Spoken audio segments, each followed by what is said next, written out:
about boxes. You've heard the expression, think outside the box. And we know what this means, right?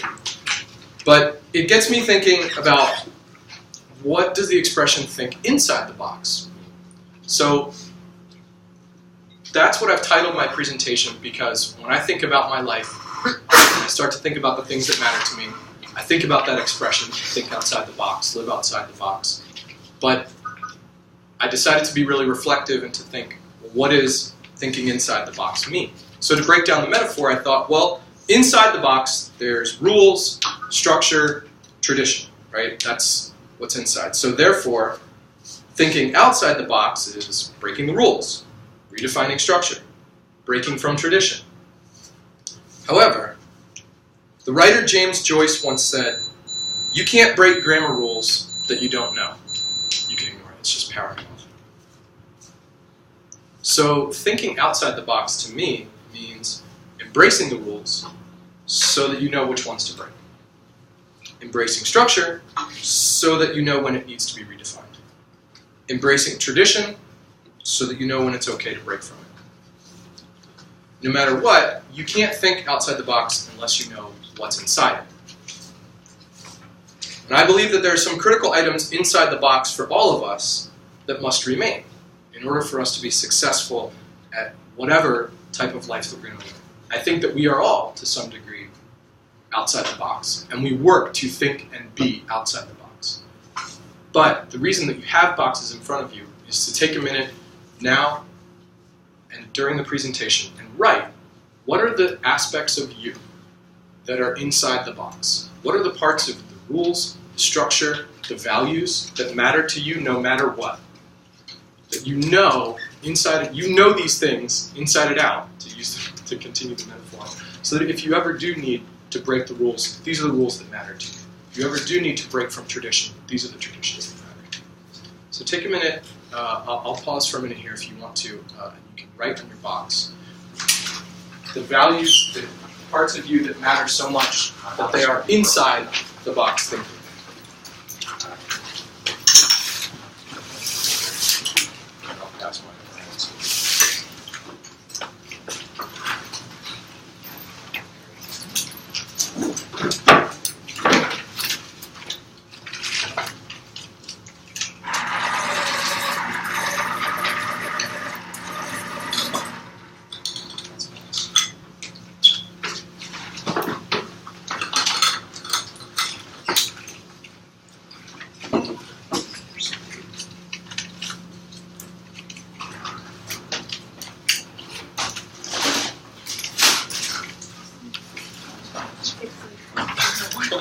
Sorry, I think that's all the tape I have. That's the other one is over here, but it's not particularly great tape.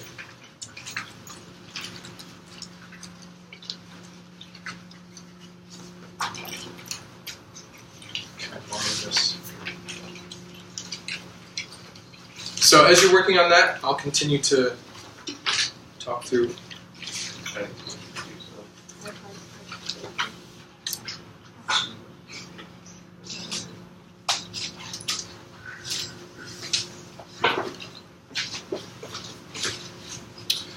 This is my other mother. In my basement, in a dark nook under the stairs, I keep my mother alive. She's locked up. I don't let her see the light of day, ever. I feed her maybe every other week, maybe once a month. She has lived like this ever since she came to the U.S. from Italy, way back in 1945. I'm told she's more than 100 years old. She has only lived in my basement for a few years, but I think she quite likes it. I'll protect her always, and she's a tangible link to my family's roots. If she died, I'd be absolutely devastated. She's one of the most treasured things in my life, besides my actual mother, of course. So this is called a mother of vinegar, and it is a softball-sized blob of bacteria. It is the thing which makes vinegar. In my basement, I have a wine barrel, and in it is both the mother of the vinegar, this blob of bacteria, and the vinegar that comes out of it. Every month or so, I have to add a couple bottles of wine, and the bacteria does its job, chews up the alcohol from the wine, and the product is red wine vinegar. Why I have it here goes back to what I brought up in the introduction, my family's roots. The guy on the left is my great uncle Mike. He was my grandfather's brother. He came to the U.S. In 1945 during World War II. Managed to get out of Italy, and he brought with him this blob of bacteria. He managed to pack it somehow in his things. When he got to the U.S., he went through Ellis Island, made it to a working class suburb in Connecticut, and he started a concrete business with my grandfather. And he built a garage and bought a wine barrel, put the mother in the wine barrel, started adding wine, and had made vinegar for over 50 years.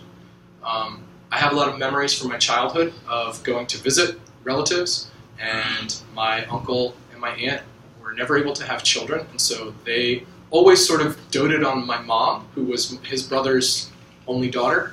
My mom had 5 brothers, and then she was the youngest daughter, and then I was her first son, and so he kind of, it was kind of a special, like sort of, I don't know, gave us a little special treatment, I guess. And one of the things that what he considered special was teaching us how to suck the vinegar out of the barrel.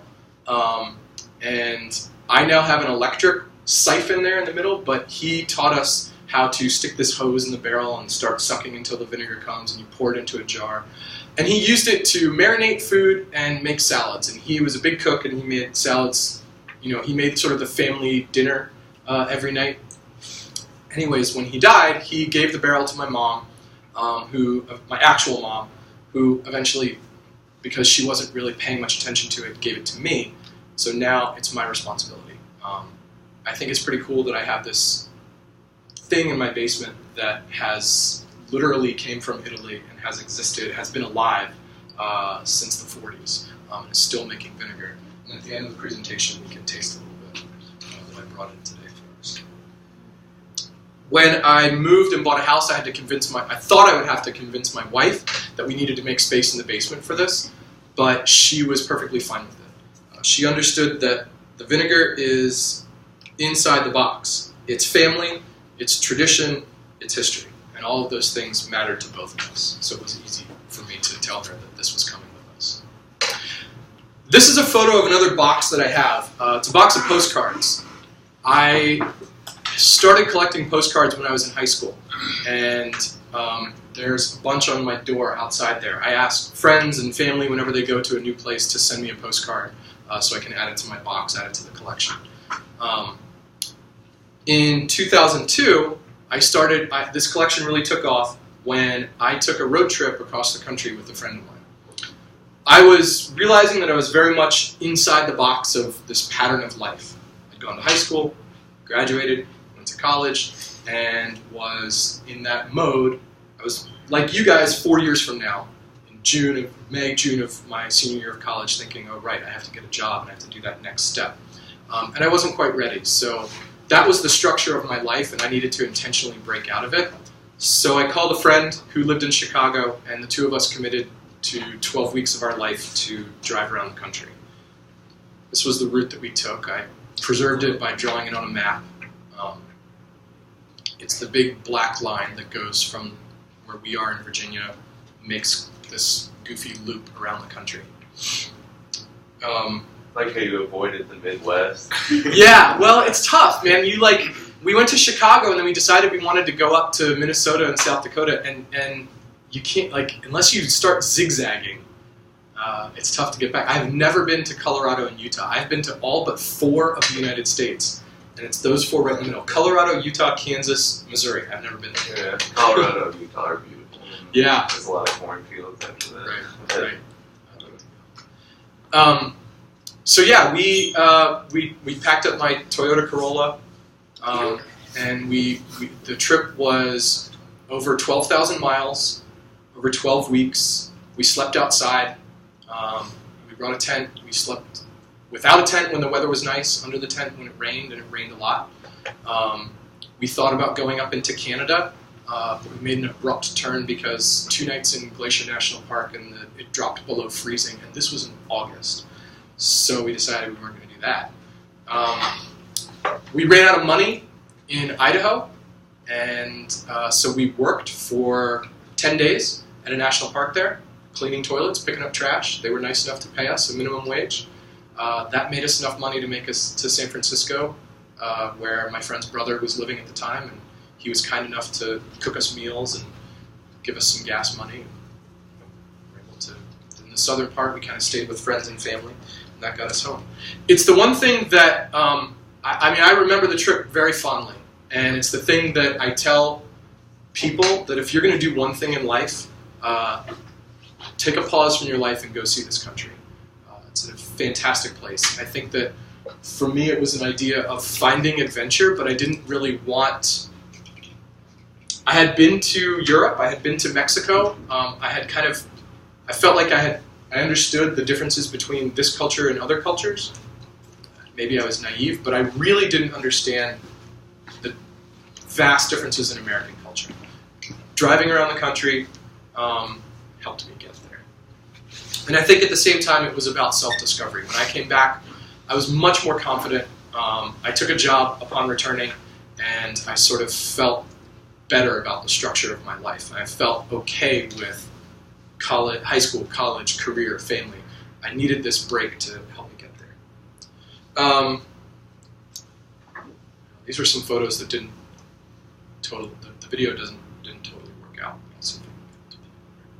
I don't have a photo of my student, but there is a person who helped get me to this place where I am today. And that was a guy named Sudi. When I left my job as a journalist to become a teacher, I broke out of the box that I was in, of that particular career. In so doing, I found the box that I was supposed to be in. And a big part of that story is Sudi. Sudi was this immigrant from Somalia. He was probably about 45 years old. He moved here with his family without speaking any English. They ended up in Columbus, Ohio, where he became a mechanic at an auto body shop. I met him because when I thought about switching to teaching, I started volunteering at a place called the Columbus Literacy Council, which teaches, they hire volunteers, or they get volunteers to teach English to adults who do not speak English, either as a native language or who didn't have the schooling to speak and write well enough. And Sudi was one of these students. He was the nicest, sort of most gregarious student of the group.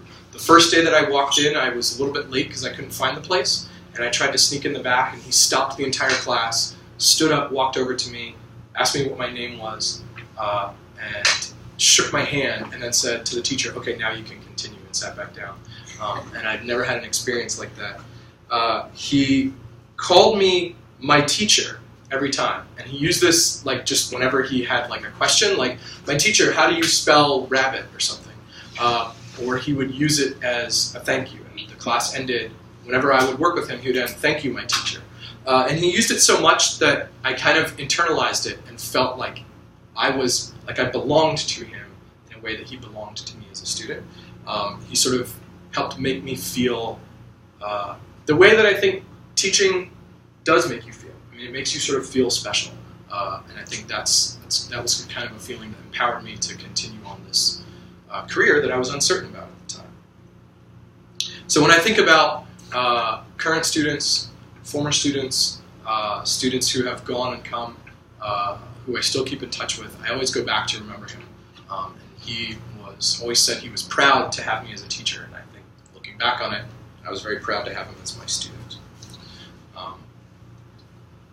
I got into teaching, this is the last anecdote about Sudi, I got into teaching because I loved books, like I loved to read anyways, even as a journalist and as a college student. I never thought that I would end up teaching it. So this is my favorite book, and if you've never read Alice's Adventures in Wonderland, you think it's just a kid's book, you need to go back and reread it because it's kind of mind-blowing. It's poetic, and it's filled with all sorts of like logic puzzles and riddles, and Lewis Carroll was a math professor at Oxford, and he used that in his writing. But anyways, this was the book that got me into teaching. It's called The Professor and the Madman, and it's about the writers of the Oxford English Dictionary, and it's an amazing story. But this was the book that I fell in love with when I realized that I love words and I love writing. So I've held on to it, and it's this 1880s version of Alice's Adventures in Wonderland, and Sudi asked one time for us to bring, or he wanted to know what my favorite book was, and I said, well, I have this book at home, and it's like an old version of Alice's Adventures in Wonderland.